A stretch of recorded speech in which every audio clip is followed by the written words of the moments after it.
What's up, everybody? Welcome to the latest episode of Games Up Podcast. My name is Cameron McCulloch-Keeble, and I am joined, as usual, by that one. Hello. And that one. Hey up. And I am this one. How are you gents doing? Good. We're all right. I should explain. That's Lawrence. Hello, I'm Lawrence. That's Lewis. Hello, You are. And to give you a peek behind the curtain, we are recording these in the past because these two have other commitments and are off being studious and things. So we are not going to do the news this week, I'm afraid. But what we are going to do is jump straight to one of our quick fire, rapid fire, speedy topic round the table things. And we're going to tell you what we want from gaming's future. Ready? Yes. What do we want from gaming's future? I'm going to go first. Okay. I'm going to go first. My what I want from gaming's future is I want to see a more diverse range of stuff at E3. Because I think a lot of E3 is shooters and sports. And I love shooters and sports, I really do. But I think a lot of the stuff that made some of the biggest impact this year in E3 was the stuff that wasn't that. Was the stuff like Horizon Zero Dawn, which looked really cool without ever having to show violence. Maybe it is violence, but maybe it doesn't have to show it. Was Recore, was Fallout, which actually just showed a building mechanic and a little bit of shooting. Like, I'd like to see a much broader way in the way we publicly promote what we have as the top tier of gaming from E3. And I think that would be a nice way to promote diversity in the gaming industry as a whole. Yeah. Yeah. Sound good? Yep. Who's going next? What way are we going around the table? I can go next. You're going next? Yeah. Go for it. What I want to see is a diversity of storylines within within video games, so that any choices that you make can result in entire storylines dropping off and not becoming important, entirely new ones developing in the game. A greater diversity, as it were, of characters that can become more important or less important depending on the choices that you make. Very nice. Very nice. Okay. Well, I guess this can go. I've never seen a case where it hasn't been token. Yeah. No, I agree with that. Somewhat. I think the problem I have is I sometimes have the opposite view of that in a way. Is that I want more linear stories, stories which are like, you know, the storyteller is holding your hand and telling you how it goes. Because maybe it's because I feel that I've got a bit sick of this token choice system that maybe you're talking about, in the sense that sometimes I don't want to feel like I'm doing this like token, oh, I'm good now, I'm bad, it's going to change slightly things. Sometimes it's better to not even be given that choice and just be like, this is what's happening. Yeah. Okay. You know, this is who the character is. I'm not necessarily choosing for the character, but this is what my character does.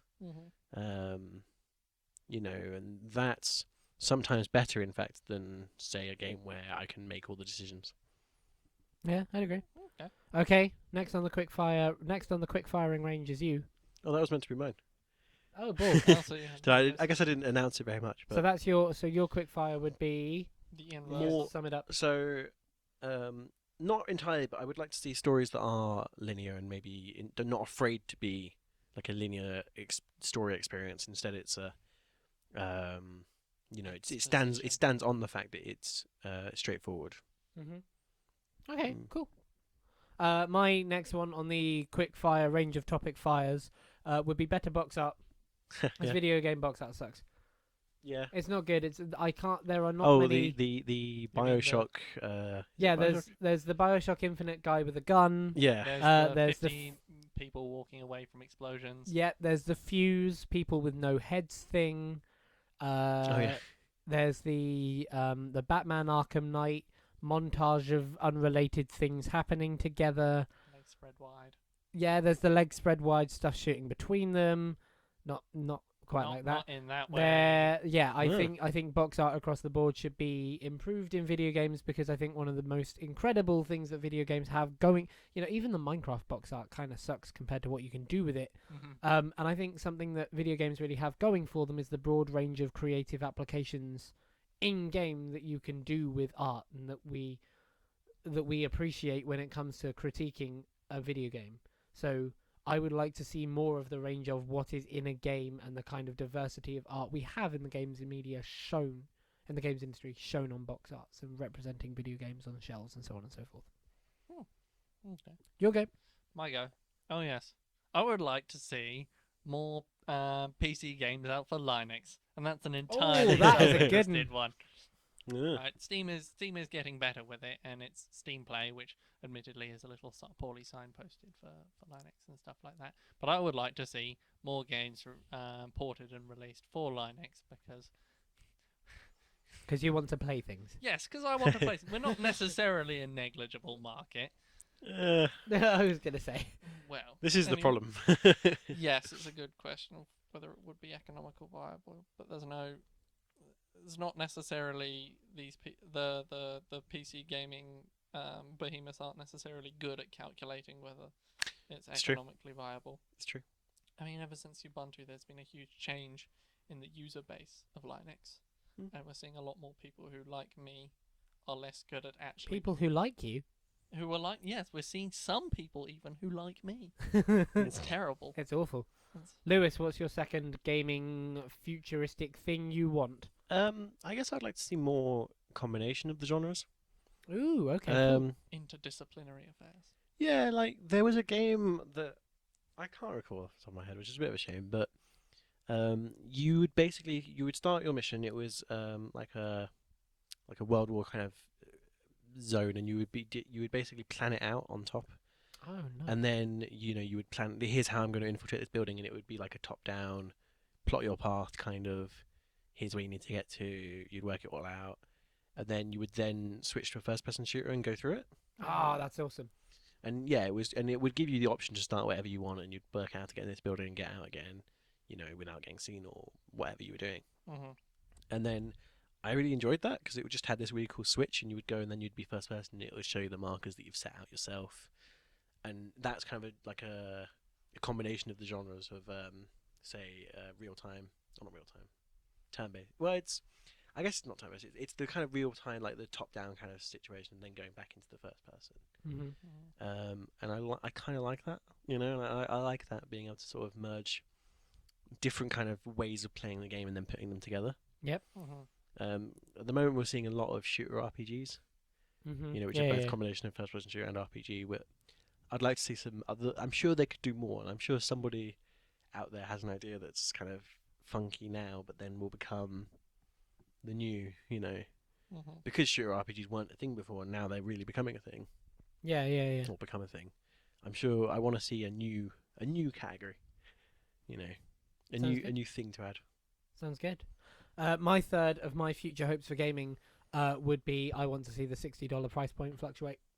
Yeah. I think that Damn. saying all AAA video games should cost $60 and have this much of a season pass is outdated and silly. I think there is inherently different price points for different video games, and I think the indie scene shows it off really well, where something like Rocket League or Siebel, I'm still not entirely sure how to say it, can be two totally different games and totally different prices, but you can get just as much value from each, and it's dependent on different circumstances. Mm-hmm. And I think it's quickly making the AAA industry look dinosaurish in the way it prices games. And I think that's coming through more and more and more with sales and so on and so forth.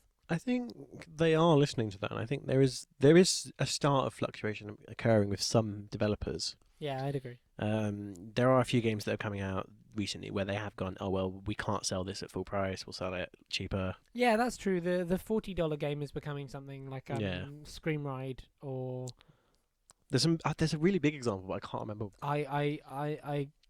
It's bugging me Hitman's too. not coming out at full price. Maybe that's just. but that's not because- coming out. But that's because it's not coming out at full. At full finished. Yeah, there was another game that released where it was like a 10-hour story, and they were like, okay, well, because of this, we're not going to charge 60, we're going to charge 30 or something. Yeah. And it has Mm. happened. Mm-hmm. I guess I agree with you. I'd like to see more of that. Cool. No, totally. Number 3 from you, Mr. Loz. I'd like to see more RTSs for the console. Oh, okay. To be honest, at Oh, this that's point, interesting. It's a PC. You got one. PC gaming is notoriously difficult to operate. It's become less so in these days, but there's still a lot more. There's a lot of jiggery pokery getting anything to work. There is. I'd like to see it more on the console because I don't necessarily think that there is this common creed among RTS players that you simply do not have the amount Loss. of the loss of the amount of control that you get from Not having the mouse. from not having the mouse and keyboard means that most RTSs are unplayable on a console, but I don't think that's necessarily true. I would like to see, I don't know, a more casual RTS maybe. It sounds a bit traitorous saying that, but So something that something Casual. that functions as well but doesn't need the in-depth hardcore control mechanics of a PC RTS. yes. Cool. All right. Yeah, that'd be interesting to see. Number 3 from yourself, Lewis. I want someone to bring something new to first-person shooting. Ooh. Maybe there is something out there that I haven't played that does it already, but the genre I feel is getting quite stale. Mm-hmm. At least if that's your main genre. You know, there are examples where they have got a first-person shooter and it's also this and it works for them. But I want to see kind of like a new innovation or a new take on it.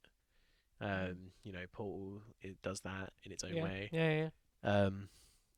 But I want to see something that's like both of those, because you can look at something that's really quite a good first-person shooter like Titanfall, Mm-hmm. but then you can look at its kind of things that have got it there, and like it's not dissimilar from the games it kind of came from. Yeah.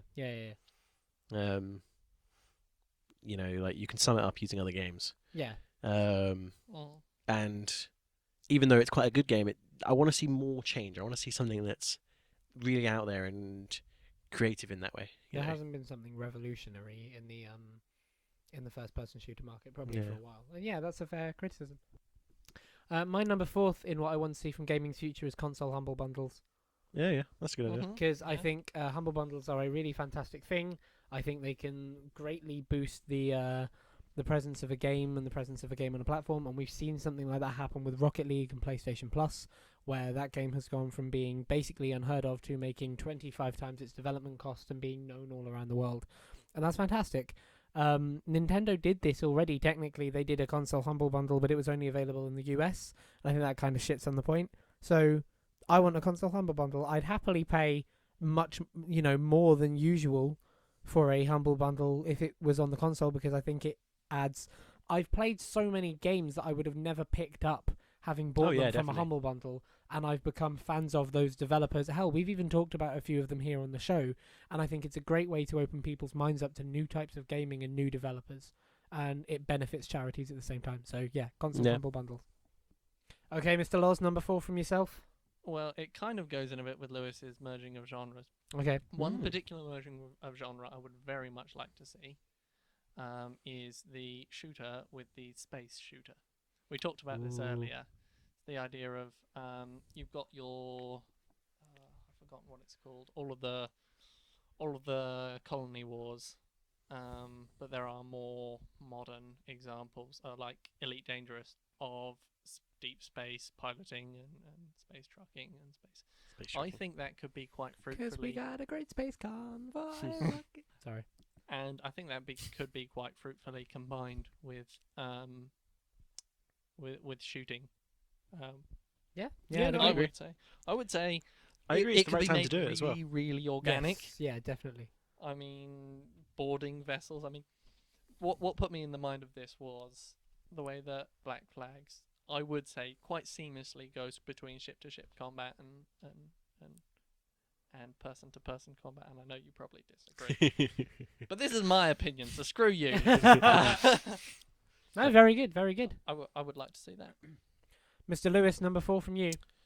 So DLC shops, Yep. and just DLC in general, to be like decreasing value. Okay. One of the problems that happens mostly because like Sony is the only place that you can buy DLC for this game, or Microsoft or whatever. Okay, Is that as time goes on, the game gets cheaper, but the DLC doesn't. Mm-hmm. And Yeah, what you that's end fair. up with is a game that's £5 and then the DLC is £15. And although I understand that like that's the way that they're going to do things, I just kind of I would buy more DLC if it was going to be able to be if it reflected the value of the game at the time you buy it. and Yeah. like it works on PC for the most part. Like Steam does actually, because of the way Steam is, it has to be competitive with other shops. But like the problem is that, say, exclusives generally they don't have to bother Mhm. Yeah, because they're not gonna lose out until like the Game of the Year edition comes out. You know, they're not gonna miss out on any sort of thing. So I just want DLC to actually go down, decrease in cost as time goes on, as it's valued less. You know. Cool. Just something else, yeah. Number 5 for me is I want to see a more varied range of protagonists and characters in video games. Yeah. Yeah. That's Video games is a fucking sausage fest, and I'm sick of it. So yeah. show us more, please. Of the Not sausages. like that. Show us more stories. Show us more experiences. Tell me why I should care more about anyone more than just Marcus fucking Phoenix all the time. Yeah. Yeah. No, I can very agree with that. agree. I was a bit disagreeing when you first said it, but I think when you put it like that, when you put it like, Like, I don't mean it like I don't like the comparison that's drawn between saying something like this and like, oh, you're an SJW, you're shoehorning everyone into video games. But like, no, I if you understand. look at the average character of video games, they are a white male and they tell a white male story, and that's nothing wrong with that. But I like the idea that there's far more out there that gaming can do, so I'd like to see it, and I think we're beginning to see it. So more of that, please. Yeah, I think for me it's more that archetypal character of your Marcus Phoenix and your yeah. Arno, and you know whoever you've got that's just kind of your generic strong guy character. Yeah. For me, I guess I want more variance in characters as opposed to. Well, no, I was gonna No, go I there. think we're on the same line. Like, not just like Yeah, well, not that's what just I'm- gender or age not or whatever. just saying- but, like, yeah. variance in stories across the board. Absolutely. Number 5 from you, Mr. Loz. This is probably a bit of a big ask, but I want the console market to be more competitive. More competitive in what sense? I want there to be more than 3 big Console providers. Oh, okay. console providers. Well, luckily, Lawrence, I have a box just for you. Have you heard the good news about the Ouya? No one has Okay, heard. main ones. Seriously, I think that we do have a very under-competitive market for. Somebody said they're entering the market again, and I can't remember. Is this who. Sega? Might be. It was a hoax. Oh, okay. Sega. No. Somebody put out that they were going to make a Dreamcast 2, and it was a total hoax. There's another one. I can't remember who though. Commodore 64. Maybe. Finally, Lewis, what is your final of your gaming things from the future wants top 5s? Quickfire. I would like to see more demos in general. Okay. I think back when we first started gaming, it wasn't actually easy to get a hold of demos. It wasn't actually easy to get a hold of demos in general. Like you'd have to buy magazines and stuff. Yeah. But now we're in an era where it's so easy to get. Like it would be so easy for them to put out a demo for things. And there are many games where, and this is maybe why they don't. There are many games that I play for an hour and go, I'm never going to play this again. Yeah. I'm not interested in it. But then there's many games that you play for. But then that's entrapment. If Well, they manage to sell you one of those games, it's Well, yeah, exactly. That's the thing. strategic mis-selling, and one would hope receipts would deal with that. Whereas there are things where I play for, 10 minutes and go, I'm going to probably play this for another 10 hours. And then if I played a demo that gave me that, then yeah. I would be all for that. And there isn't enough of that at the moment. Yeah, I agree. I think with so few demos these days, buying a game is kind of a risk, so people are less willing to buy it at full price. Like, you're more willing to spend £15, for example, on a game that's been on sale for a couple of years if it's not good. But if you play, like, I played the demo of Rise of the Tomb Raider the other week. It's not for me, and I'm not willing to put money down on it right now. But I played the beta of Star Wars Battlefront. It was really good fun, and I want it in my fucking arms right now. Please come and love me. So yeah, I'd be more willing to pay full price for Star Wars Battlefront right now because I know I'm satisfied with that product to some extent. I It think would certainly deal with the shovelware problem and the general absolutely. And I was going to say, distrust. with early access and Greenlight, it would be a huge difference. I don't want to sound fanboyish, but one of the things that Microsoft have done really well is their early access thing. You get 60 minutes of whatever game is on there. I played Elite Dangerous the other day. Didn't know if I particularly liked it, but I have a feel now of what Elite Dangerous is before I go into that product, and it is a good way to fix that market. No, definitely, because I think. No, actually, no. Sorry, I just agreed in general. Yeah. Cool. Are there any other gaming things we future want? Quick fires. Well, no, if video gaming just did all of those things, That would be it it. would That be would be perfect. It would be It would wonderful. reach the tip of 100%. human. It would be better than anything ever. Yes. Half-Life 3 confirmed. Ladies and gentlemen, it's time to talk about our indie game of the week. And if you don't know what I mean by that, every show we recommend to you a game by an independent developer. We either think they're cool or interesting or innovative or just damn good fun. And you can either play them right now or you can get them in the near future or the coming months. This week, we're going to talk about 10 Second Ninja X, which is a game developed by 4 Circle Games and Curve Digital. Now, you might recognise the name 10 Second Ninja. The original 10 Second Ninja came out a couple of years ago. It was a really strong, good quality indie title. 10 Second Ninja X is an entirely new beast. It's those original 40 levels from the original 10 Second Ninja, so all that goodness, plus 60 brand new levels, and the original levels have been all HDified and fancied up, so you get a damn good original indie game and a whole bunch of new stuff to boot. I've played 10 Second Ninja for a while. I picked up the original after I met the guys at EGX Rezzed, and the game is absolutely brutal. You're a ninja, obviously, and you're put into various types of battle arenas with various different levels of difficulty.